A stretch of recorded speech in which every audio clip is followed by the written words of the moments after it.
out anti-Semitism everywhere. It rears its ugly head. We need to call this out. With respect to Israel, our relationship is ironclad, and it's rooted in shared values and interests. Donald Trump clearly doesn't understand that either. Just to follow up on that, it was announced earlier today that the rapper formerly known as Kanye West wants to buy the conservative social media platform Parlor. And this comes after he was kicked off of Twitter and Instagram last week for his own set of anti-Semitic comments. Is the White House or the President concerned that should this sale go ahead and that Ye be allowed to buy this platform, that it would give him another venue for anti-Semitic comments, hateful comments, with no gatekeeper, no one to say that's wrong or anything like that? So as you know, when it comes to these types of purchases or agreements, I can't speak to that. So that's not something, the actual, agreement or interaction, I can't speak to that. But what I can speak to is hateful rhetoric. What I can speak to is insulting rhetoric. What I can speak to is anti-Semitism, which is hateful, it is dangerous, and we are going to continue to condemn that type of language, because at the end of the day, it is disgusting, and there is no room, absolutely no room, no place in our political discourse to be having that type of really vile conversation or comments being made. President Biden hasn't attended any rallies or events in public in support of candidates in recent weeks. With the midterms just 3 weeks away, will we begin to see him do that more? What will his schedule look like? Can you say your first part? He hasn't attended any rallies or public-facing events with candidates in recent weeks. What will his schedule look like in the coming weeks as the midterms get closer? So I have to be careful because we do respect the Hatch Act and our strict limits from here, so I want to be very, very careful. But I would point you to the president's most recent trip out west. So it's kind of a bizarre question to ask, because he was very visible this weekend and last week. He was out there, and again, I cannot speak to specific elections or campaigns or actions that he's taken, but all I will do is point you to his West Coast trip most recently. As far as upcoming trips, we've announced that he's going to go to Pennsylvania. We've announced that he's going to go to Florida. He was just in Colorado, Oregon, and California, and don't have more beyond the next 2 trips that I have just laid out. And he's going to be out there with congressional Democrats and elected Democrats to continue to talk about how congressional Democrats and the president has delivered for the American people when it comes to lowering cost, when it comes to making sure that we're creating jobs right here in America, when it comes to what we just announced today with hearing aids. So he is proud of the work that we have done here, and he's going to continue to talk and make sure to talk about it in states and make sure that the American people hear directly from him. A lot of the places that you mentioned were private fundraisers or official events. Will we be seeing him appear alongside candidates in public? Is that intentional to not have him do stumping with these candidates and supporting his party? Again, I'm going to be very careful about what I say about ongoing elections. I am restricted here, but I will point you to Portland, Oregon. I will point you to LA, California, where he was out there with fellow Democrats, talking about how we have delivered in the past 19-20 months. Will we see him in public with the upcoming trips that you've mentioned with John Fetterman and Charlie Crist when he was in Florida? Will cameras be allowed into his events? Will we see him alongside these? I'm not going to go into the details of what these events are going to look like, but we were very clear when we announced Pennsylvania this week that he is going to be with Lieutenant Governor Fetterman. Thanks, Karine. Does the White House have a reaction to Russia's latest drone strikes against Kyiv? Yeah, so we have talked about Russia's escalation and have been very clear about what is what is going to continue to happen. The most recent escalation, the United States strongly condemns Russia's missile strikes today, which continue to demonstrate Putin's brutality. As you know, President Biden and the G7 leaders met with President Zelensky last week, and President Biden also spoke with President Zelensky one-on-one the day before that G7 conversation. We are in daily touch with the Ukrainians across the administration, from the National Security Advisor to the Department of Defense and the Department of State. On Friday, we announced an additional $725 million in security package for Ukraine to provide critical needs for it to defend itself, continue to defend itself, and bravely. Last week, Secretary of Defense Austin brought together 50 defense ministers to announce more security support for Ukraine, including air defense capabilities. We will continue, as we have said over the past several months, to stand with the people of Ukraine for as long as it takes. We are going to continue to work with our allies and partners. We will continue to impose costs on Russia, hold them accountable, and for its war crimes, as we've talked about. You've heard directly from the president on the war crimes piece and its atrocities, and providing Ukraine with security, economic, and humanitarian assistance. The president said on Saturday that he thought Prime Minister Truss's initial economic plan was a mistake. Her new finance minister has announced a pretty complete U-turn on those plans. Does the White House welcome that? So, like the president said, you were there. You may have asked him the question. I'm not 100%. So, like the president said this past Saturday, the question that Jeff may or may not have asked is up to the UK to make these judgments. It is really up to them to decide what is right for their, for their own constituents, right, for their country. The UK is a close ally, as you've heard us say many times, and we work with them on a range of issues, including strengthening the global economy. Our focus is on the long term, as we have said many times, which is growth and investment and increased manufacturing. As you've seen the work that we have done here in Congress and the President with the CHIPS Act, making sure that we are making things right here in America. And not only that, we have created about 700,000 manufacturing jobs right here in America in the past 19-20 months. So, and also the fiscal discipline that is leading to more jobs, as I just laid out, and rising incomes as we have focused on, and will make our economy stronger and more resilient, as we have seen, because of the work that this president has done when it comes to his economic plan. Okay. Just back to the drone attacks, does this administration believe that we are entering a new phase of the war in Ukraine? So I'm not going to go into any analysis about where we are in this war.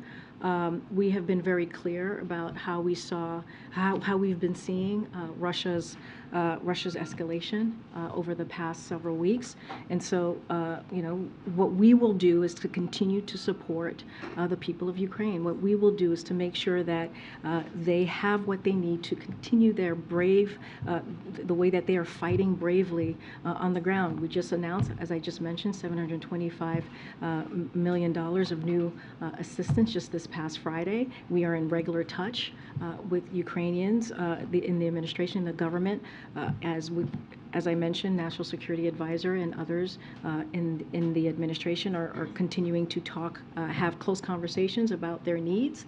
And so that's going to continue. We will be in this for as long as it takes. And we've been very clear about this as well. This war can end today.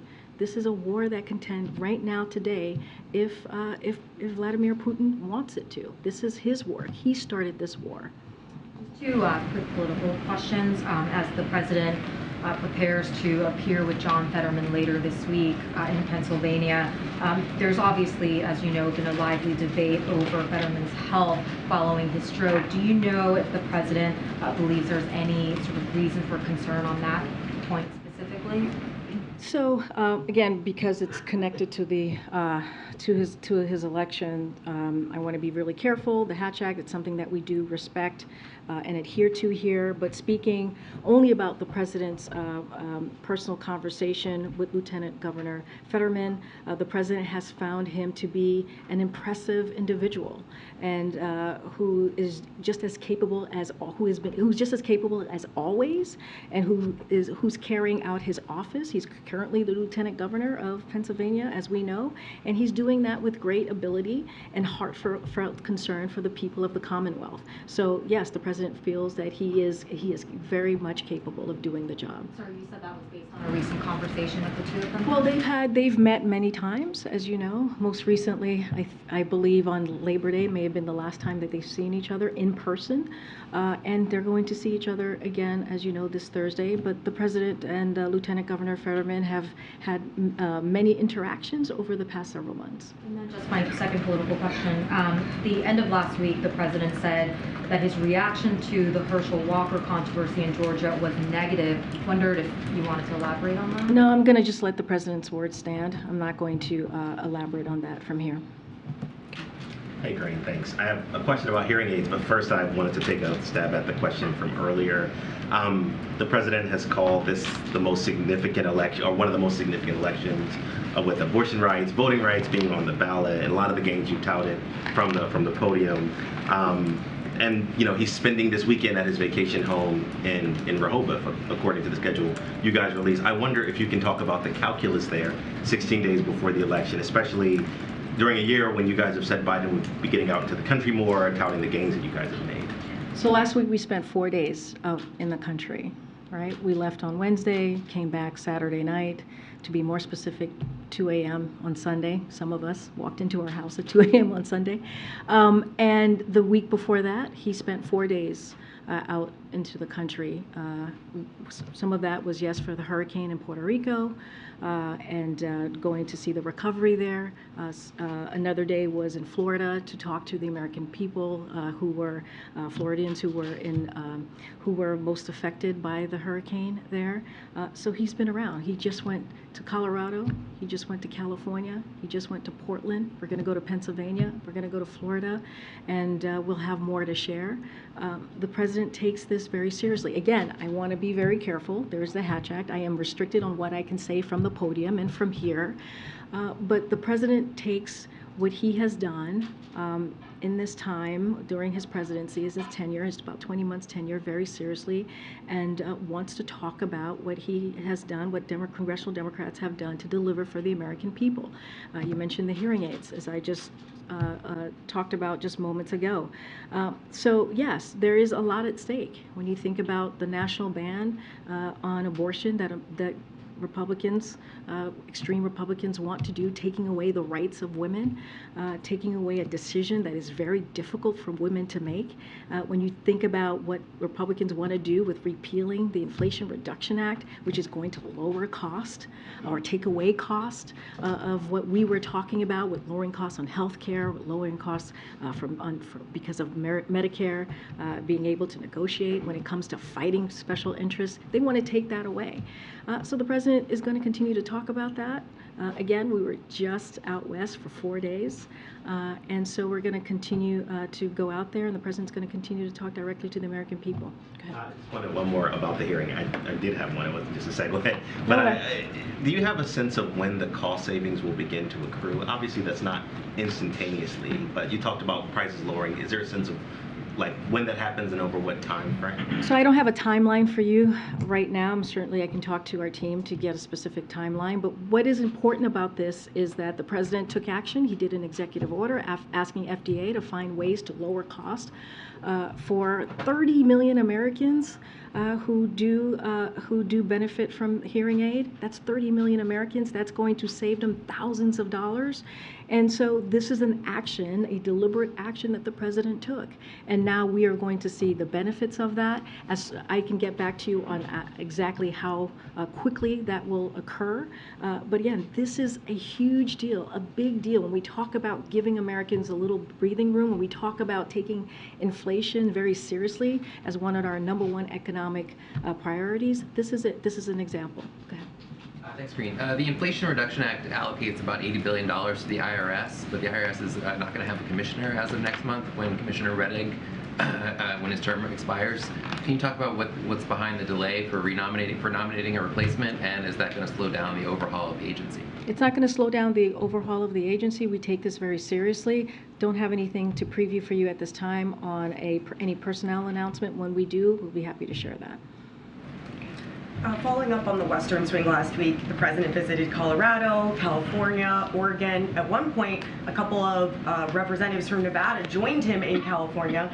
Why didn't the president visit Nevada or Arizona on that trip? And does he have any plans to visit those two states in the next 3 weeks? Again, I just want to be careful. I know you didn't ask it in the frame of the midterms. I know that. I'm just being very careful here. I know, just being very careful. Hatch Act, we respect that here. Look, you know, the president is going to get out there, as we have said multiple times, to make sure that he's talking directly to the American people about how we are delivering on our promises, delivering on how we're really taking inflation seriously, delivering on making sure that we're creating those jobs that the American people really need at this time. And so he's been on the road nonstop, and he will continue to be on the road nonstop. You know, where he is needed, he will go. And if we have more to add to his travel, we certainly will. As you know, he's going to Pennsylvania on Thursday, and November 1st, he's going to be going to Florida. But why not Nevada and Arizona during the I just Western said, swing? if we have more to share, we certainly will. Don't have anything else to add to what I just laid out. And tomorrow he's expected to speak about abortion rights at an event in Washington, D.C. Why now is he speaking about that particular issue? What is the goal of that event tomorrow? So I'll give you a little bit of a preview, but I would happily argue that the president has talked about that particular issue, Roe, and protecting women's rights, protecting the right for women to decide to make really important decision, difficult decision on her body and her health care from the beginning and even before the Dobbs decision was made. But I'll say this, again, want to be careful. I can't speak from here on tomorrow's event beyond what we put into guidance. But broadly speaking, I'm happy to take the chance to talk about this and what the president will be leaning into. So, again, the assault on women's access to reproductive health care by Republicans official is an assault, and the president's going to speak about that, as he has been for the past several months. He just talked about, when he was out west, he talked about the national bans that we're seeing from extreme Republicans, whether it be Lindsey Graham's proposed national ban, abortion ban, or the effort in Arizona to enforce a law on the books from 1864, before women even had the right to vote. And you've heard me talk about this before right here at the podium. Republican officials are dead set on moving America backwards and stripping women of their rights. That is what we have been seeing since the Dobbs decision in June. And their obsession with regulating women's bodies is not just disturbing, it's also very dangerous. So, reporting from USA Today, your own publication, late last week indicated Walgreens and CVS can deny women medication now, even for unrelated medical conditions like arthritis. And this isn't happening in a vacuum. This is happening very clearly, very abruptly. It's the product of overreach by Republican officials to regulate, again, women and their own health care, their own private decisions that they should be making on their own. It's backwards, again, it's dangerous, and it's severe in stark contrast to the president and the commitment that he has to leave these decisions between a woman and her doctor. And that's what you're going to hear from him tomorrow. Okay. Thank you so much. Pakistan on Saturday summoned the U.S. ambassador for an explanation after the president described Pakistan as the most dangerous place in the world.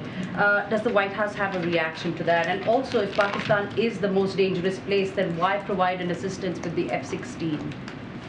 So I already spoke to this just the other day. I don't have much to add. I spoke to this on Friday when we were headed to Portland. This is something the president has said before, and I just am not going to add more to what I just laid out just a couple of days ago. Good to see you. Good to see you. Oh, welcome back. It's been a while. You've been out on the road doing things. Yes. Questions of foreign and domestic politics. First, the president's comments on the British Prime Minister are intriguing in part because he doesn't often comment on the specifics of another world leader's policies. Is there any regret from him about saying that this proposed tax cuts are a mistake? No. And when he referred to, who else was he referring to when he said he wasn't the only one who thought Truss's policies were a mistake? I don't have any other countries or names to lay out or name for you at this time. I was just curious if he was talking to world leaders, if there was somebody in his own team who said these are a mistake. I just don't have anything else to add to that. On the political questions you've gotten, you're doing a great job of keeping the lawyers back there happy by not Thank talking you. about the hat check. Yes. But It's important. let's see where he's been in the last month. He's Okay. giving a speech tomorrow in D.C. He's given fundraisers in New Jersey, New York. He campaigned with Democratic governor candidates in Massachusetts and Maryland, and then he was in California, Oregon, and Colorado next week. Yes, he has plans to be in Pennsylvania and Florida, but behind closed doors with two of the Democratic candidates. There's a White House Office of Political Affairs. Have they been getting phone calls from candidates in some of those other states, Arizona, Nevada, Georgia, Wisconsin, Michigan, to say, we'd love to have the president come? Look, I don't have any calls to read out. We don't have any calls or personal conversations to read out. Look, the way we see it, and the president has been traveling nonstop. He did a great job laying out the places that he's been to, and he's going to continue to be on the road nonstop. That is not going to stop. As you noted, we announced that we're going to Pennsylvania and Florida. Look, he's going to go where he is needed the most. At this time, we don't have just any additional. We just don't have any additional travel to lay out for you. Again, I'm trying to be very careful here on what I can say. I am restricted at the podium because of the Hatch Act. But again, he has been traveling nonstop. You just laid out where he has gone and where he's going to be in the next couple of days, and the president is looking forward to it. He is looking forward to being out there. You all saw him just the past couple of days talking directly to the American people, having conversations, laying out his thoughts, and you'll continue to see that. One other on China. Does he have any comment on President Xi's speech to the Party Congress on Sunday and his anticipated third term? So I don't want to comment from here on any internal political process of other countries. I want to be really careful, not going to comment from here. So I'm just going to leave it there. Thank you, Karine. Following up on something you said earlier, if President Biden's top domestic priority is inflation, why doesn't he have more to show for it? So the president understands, and we've talked about this many times, that inflation is an issue, high cost. Cost is an issue for the American people. And so he's been very clear about making that his number one economic priority. And he has done the work. And he's done the work with congressional Democrats. When you think about the Inflation Reduction Act, which is going to lower the cost for our seniors, millions and millions of seniors across the country. When you think about that $2,000 cap on their own Medicare prescription, when you think about the thousands of dollars that our seniors pay a month, now that's going to be $2,000 a year. That is the work that congressional Democrats and congressional Democrats and the president has done. Republicans did not vote for that at all.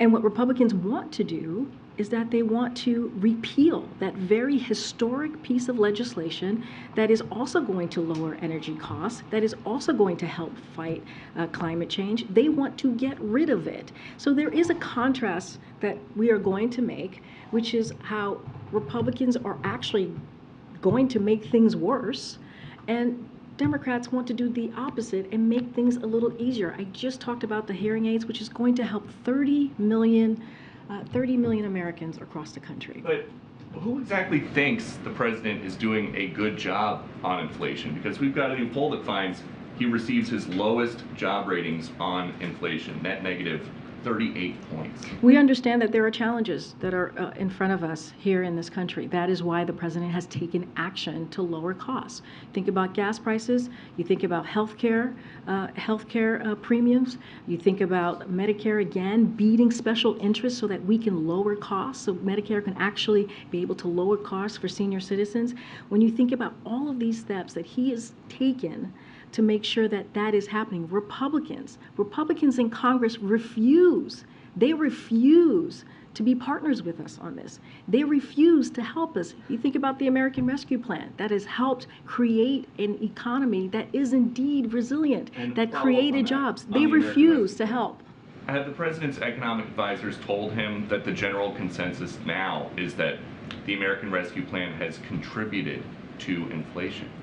Look, Secretary Yellen, who is incredibly well respected, as you know, in the economic space, has spoken to this. So I will leave her words speak to that, to the statement that you just made.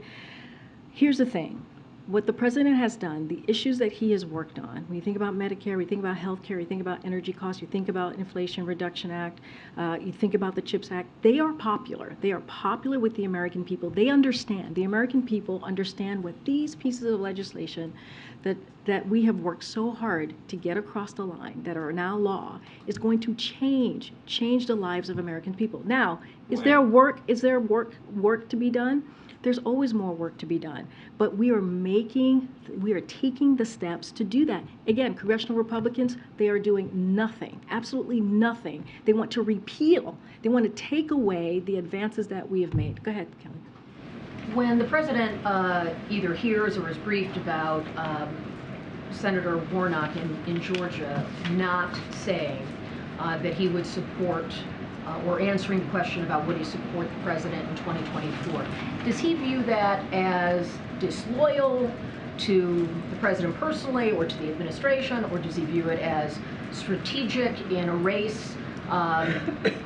Georgia's a state President Biden won in 2020, and yet as a candidate, the sitting senator would not engage on that question in a debate format. So how does the president view something like that? So, again, just to be very mindful of the Hatch Act. I don't. The president's feelings. No, I hear the president's feelings. Here's what the president understands and he knows, is that he is the leader of the party. And he is not only that, but he is the president of the United States. And it is important to him to make sure that he addresses and deals with the most important issues to the American people. That is his focus. He's not focused on 2024, and he's spoken to that, and I've spoken to that, and he said he intends to run. We're going to leave that there. We're not going to speak to it any further. But he has been very clear about how important he sees his job to make sure that we understand that we meet people where they are when we talk about inflation. That's why he's made the inflation the number one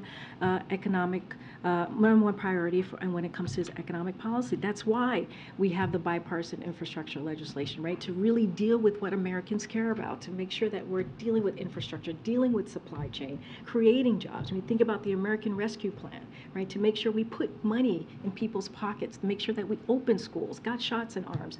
Those are the things that the president understood that was before him that he needed to address. And so that's his focus. That's how he's thinking about things. As you're asking me how he's feeling, how he sees things, he sees this opportunity as being president of the United States, as being the person who is able to help create legislation, get things passed. Distancing from fellow Democrats? Look, he sees the importance of the job that he has in front of him, right? And which is delivering for the American people. You've heard him say that over and over again the last couple of days, and you will continue to hear him say that over the next several weeks. Quickly on student loans. The beta period for applications has begun. Do you have a sense of how long that testing process will be, or what people who are interested in applying should know about this early stage? So we'll have more to say on that soon, but we've seen an overwhelmingly positive response, as well as a strong website performance since we began testing the site this past Friday night. So it's been very positive. Just a few things applicants over the weekend have said about this I want to just lay out so folks can hear. One said it was the easiest application they've ever filled out. Took maybe 60 seconds. That's a quote. Another said, and I quote, "I just filled out the student loan forgiveness form in about 1 minute on my phone in my pajamas. It is possible that the government actually made a form that's easy and straightforward," and quote. Another quote, "It is the simplest government form I've ever filled out." So the The beta testing period remains open, and the Department of Education's technical team will continue to monitor the site's performance in real time. And any borrower who submits an application for debt relief during this period will have it processed when the site officially launches later this month. Borrowers won't need to reapply at all. But again, we'll have more to share. Don't have anything at this time, but we'll have more to share. Go ahead. Thanks, Karine. Just to follow up on that, do you have an estimate of how many people applied over the last couple of days? We'll have more to share on that. We don't have a number at this time. And the president said last week the gas prices are still too high, and he said he'd have more to say on the issue this week. Yes. Can you give us a sense of what we should expect from the president on gas prices? And does he have new policies in mind, or is it more of just like a rhetorical approach? He'll definitely have more to say. As you know, I don't want to get ahead of the president, and once we have something to share, we will. I know we're kind of limited on time, so I'm going to go really, really fast. Go ahead, Stephen. Thanks, Karine. You may have gotten into this in response to Peter's question, but I want to approach it just somewhat differently. CBS News poll that was out yesterday indicated that 2/3 of voters believe that the administration is not doing all it can and could be doing more to curb inflation. What does the White House think? Does the White House think it's doing all it can to curb inflation? What we understand is, we understand that the American people are going through a difficult time. And we have said that. You've heard the president say that. And we understand how it is tough. It is a tough time for them. That's why we're doing stuff like the hearing aid. 30 million people saving $3,000, that's a big deal. That is a big deal, and that's because of the action that the president took by signing this executive order, as you all know, a couple of months ago. That's why he's worked so hard to get those gas prices down by more than $1 a gallon from the highest points that we have seen just a couple of months ago. And he'll continue to work on that. I was just asked by your colleague about what we're going to announce. You'll hear directly from the president. That's why the Inflation Reduction Act is so critical and key, because it's going to lower energy cost and it's going to lower healthcare costs. We get it. We get it. I know you're asking me about a specific poll, a specific number from your own publication, and we get it. We understand. But we're going to continue to do the work. It's not going to stop us. And you have seen the results. You have seen the results from this administration. I'm going to just keep moving because we don't have a lot of time. Okay? The president has talked about there being consequences for Saudi Arabia after the OPEC production cut. I'm wondering if you can give us any update on that, whether that would be something that would come soon, and what it might include. Senator Coons has said that he thinks the most likely action, or one of the most likely actions, is the halting of future arms sales, for instance. Would the administration support that? What's the next shoe to drop? So I'm not going to get ahead of the president. As we have said, you've heard from our national security advisor, Jake Sullivan. Just yesterday, he was on one of the Sunday shows. The options include changes to our approach to security assistance, to your question, to Saudi Arabia. The president has said since taking office that the United States needs a different approach, a different sort of relationship with Saudi Arabia. So that is in line of what he has been saying for some time. And remember, when we came into office, we put a freeze on all offensive arms sales to Saudi Arabia just last year. So there's nothing imminently moving right now in Congress regarding this. So there is time for the president to have those consultations, those conversations, to make those decisions. He wants to be methodical and strategic about these conversations. So when we have something to share, we will. Don't want to get ahead of him. He wants to move either after Congress or jointly with Congress as opposed to unilaterally. He definitely wants to have a conversation with Congress. This is something that Jake Sullivan said himself. When it comes to this relationship with Saudi Arabia, it was done in a bipartisan way. If you look at the last several decades, and we want to be able to do that as well as we move forward with realigning, readjusting our relationship with Saudi Arabia. Very quickly, Elon Musk has been weighing in a lot on the Russia-Ukraine issue recently. Over the weekend, saying that Russia views Crimea like the U.S. views Hawaii, and if Russia faces destruction, nuclear war will be imminent.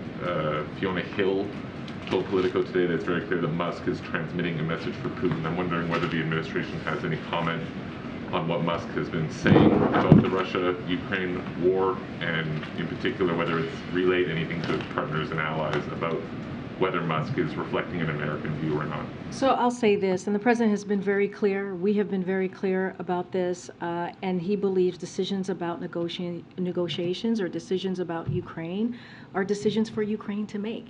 And nothing about Ukraine without Ukraine. I will leave it there. We've been very, very clear on that. Our allies and partners have been very, very clear on that. And I won't say more from here. Well, I won't say more from here. I've been very clear about what we believe, and this is for Ukraine to decide. Okay. Thank you, Karine. My colleague is reporting today that 5 current administration officials who work with the CBP commissioner have described him as unengaged in his job and seen him fall asleep during multiple meetings. Does the White House have a comment to that? You're talking about Commissioner Magnus? So, look, Under Secretary Mayorkas's leadership, we're securing the border, taking thousands of smugglers off the streets, installing new technologies to catch more drugs and traffickers, and making historic investments in the Department of Homeland Security. That's what we have seen, that's what we have done in the past 20 months. We'll continue to focus our efforts on rebuilding the immigration system that the prior administration just gutted, decimated, and Commissioner Magnus plays a key role on all of this. That's how we view his role. Karine, can I follow up? Yeah, great. I'm going to just go right ahead. Yeah, thanks very quickly. So you talked about reviewing the Saudi Arabian relationship because their oil production cut sides them with Russia. Is the same review going to happen of China, who has been buying 50% more oil from Russia, as well as propping up the Russian economy? I don't have anything to lay out with you on that specific question. More than on inflation, can you give us a timeline? You've laid out eloquently what the president's been doing. Is there a timeline for when Americans can start feeling some economic pain relief? So in regards to the Inflation Reduction Act, early next year, they will see some of the pieces of that. When you think about an energy cost, when you think about the Medicare kind of benefits from that, so we'll see some movement on that early next year. But when we talk about inflation, gas prices, that's been something that's the American people have seen for the past several months, several weeks, and as costs has been coming down. And the hearing aids that I just laid out, that's something that once I have a clearer timeline that Americans are going to see, that I'll share with you on all of that. But look, we're going to continue. What about 18 months ago when the president took office, inflation and gas prices started rising? Well, 18 months ago, the president signed the American Rescue Plan more than about back in April of 2021, and that helped the American people. That helped start reopen small businesses, that helped reopen schools. That was something that was so critical to meet the moment that the American people were going through. That helped put shots in arms. That matters. That was part of the president's economy plan, right? That was part of his policy that helped us gain these jobs back. And you follow economy. You're always asking me economy questions, and we created more than 10 million jobs. That's because of what the president was able to do. So we met that moment. So you're asking me about 18 months ago. That's what was going on 18 months ago. Thousands of people were dying a day because of COVID when the president walked in. The American Rescue Plan, which is only congressional Democrats passed, they did it on their own and was able to make sure that we got the country back on its feet. All right. Madam. Thank you. I have a couple of questions about the new program for Venezuelan migrants. When can Venezuelans start submitting their applications? When will that application process start? If you have any details. And also the administration mentioned last week that there was going to be some kind of security assistance for regional partners. Do you have any details on that? Thank you. So your first question first. Supporters will be able to apply in the upcoming days. Information on how to apply will be found on the DHS website. So I would refer folks there to the website. On the security assistance that was announced, as you just mentioned, last week, again, I would refer you to DHS, the Department of Homeland Security, and also the government of Mexico as well, for their announcement that they've made for information on the coordinated response there. Madam, I'll take one last question. Madam. A question on Ethiopia. Thank you so much. I just have some quick questions on Iran. First of all, is the administration mulling sanctions over the use of Iranian-made drones in Ukraine, and do you believe it's a violation of UN Resolution 2231? So just very quickly, I can't speak to these specific reports, but as you know, we have been warning since July. The National Security Advisor, Jake Sullivan, was here at this very podium when he warned about this back in July, that Iran was planning to sell UAVs to Russia for use against Ukraine. We also exposed publicly that Russia has received drones from Iran, that this was part of Russia's plan to import hundreds of Iranian UAVs of various types, and that Russian operators continue to receive training in Iran on how to use these very systems. So there is extensive proof of their use by Russia against both military and civilian targets there. You've all have seen as well the reports this morning of what appear to be an Iranian drone striking downtown Kiev, yet Iran continues to lie about this.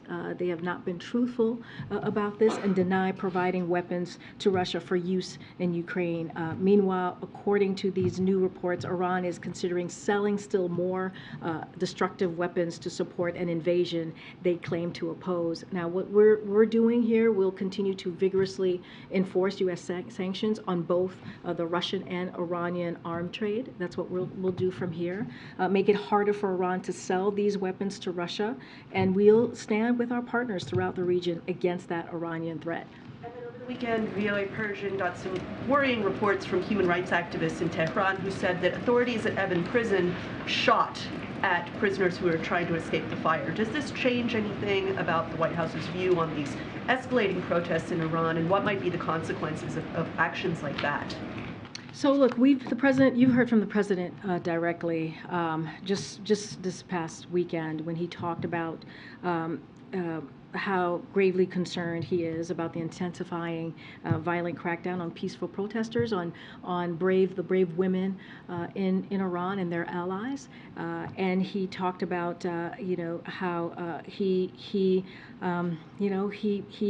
proud of how much they're fighting for their equal rights, for their basic rights. That's what we're seeing from the Iranian civilians. The Iranian government has now killed, as you all know, more than 200 people in its crackdown, according to credible reports by human rights organizations. And we condemn the Iran authorities and that have arrested and fired at peaceful protesters, the targeted arrest of journalists, human rights activists, teachers, and cultural figures, and the continued disruption of the internet inside Iran. You have heard from us the sanctions that we have put forth through the Treasury Department, and we will have more to share when we can.